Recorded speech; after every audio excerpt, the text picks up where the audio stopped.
England's World Cup preparations have been thrown into turmoil with their defence coach, Paul Gustard, leaving Eddie Jones's coaching staff to become Harlequins head of rugby.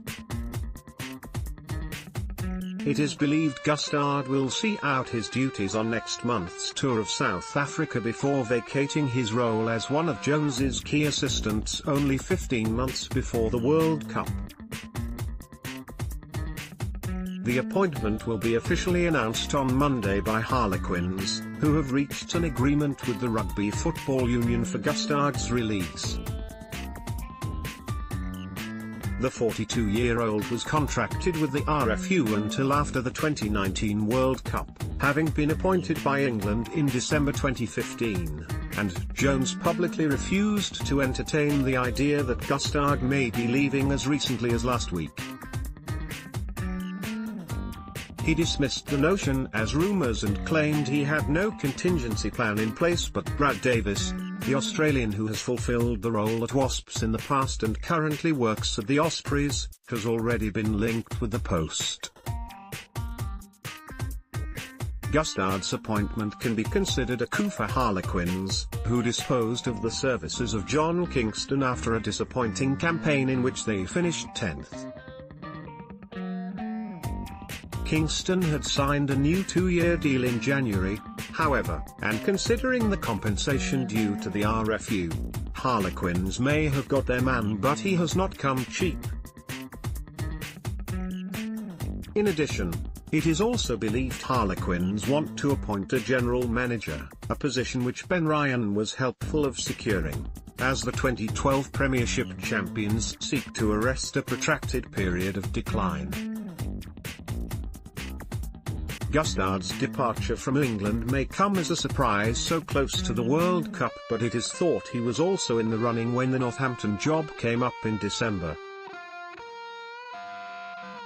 He is by no means the first member of Jones's staff to seek alternative employment. Rory Teague, who was employed as skills coach on a full-time basis in January 2017, left after only 4 months. Gustard was in attendance at Allianz Park along with Jones on Saturday to watch his former club Saracens cruise past Wasps in their Premiership semi-final. They left with additional headaches, with Billy Vunipola and Jack Willis withdrawn due to injury, but the Wasps' number 8 Nathan Hughes has been backed for an England call-up on Monday by his director of rugby, Di Young. Vunipola came off at half-time in Saracens' dazzling 57-33 triumph on Saturday with a tight hamstring, while the Wasps' flanker Willis limped off with a knee injury and is almost certain to miss next month's tour of South Africa, compounding Jones's back row problems.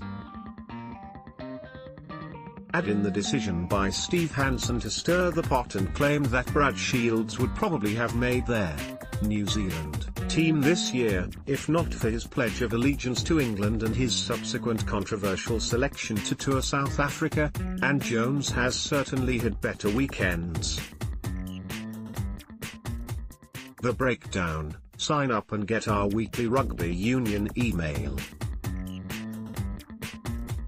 Hughes at least came through 66 minutes on his comeback from a knee injury sustained during the Six Nations. It was initially thought he would be ruled of the 3-test series against the Springboks, and he was listed among the unavailable players when Jones named his 34-man squad this month. Jones was asked about Hughes last week, however, and hinted injuries may open the door to a place in the squad. Furthermore, Wasps' defeat by Saracens means Hughes is available to be selected in the England squad named on Monday, which will prepare for Sunday's match against the Barbarians, giving Jones the chance to take a closer look amid Vunipola's fitness problems. Considering Nathan hasn't had a lot of rugby, I thought he looked a lot better than when he went into the England setup, said Young. We've done more conditioning with him. He will obviously benefit from that game, and he has another couple of weeks before they go on tour. The outlook for Vunipola is certainly better than for Willis, and, while the Saracens' director of rugby, Mark McCall, cast doubt on whether he will be fit for this weekend's Premiership final, the hooker Jamie George was more confident. Nonetheless, his ongoing fitness problems will be of serious concern for Jones, considering he has managed only 59 minutes since breaking an arm in January. "I think he'll be fine. It was tightening up a bit and it was precautionary," said George. "He gives you go forward. Billy is a very level-headed bloke, and, if we are not quite getting it right or we concede, he often says the right thing.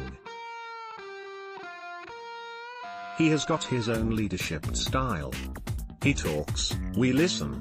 To have someone of his caliber gives everyone a huge boost."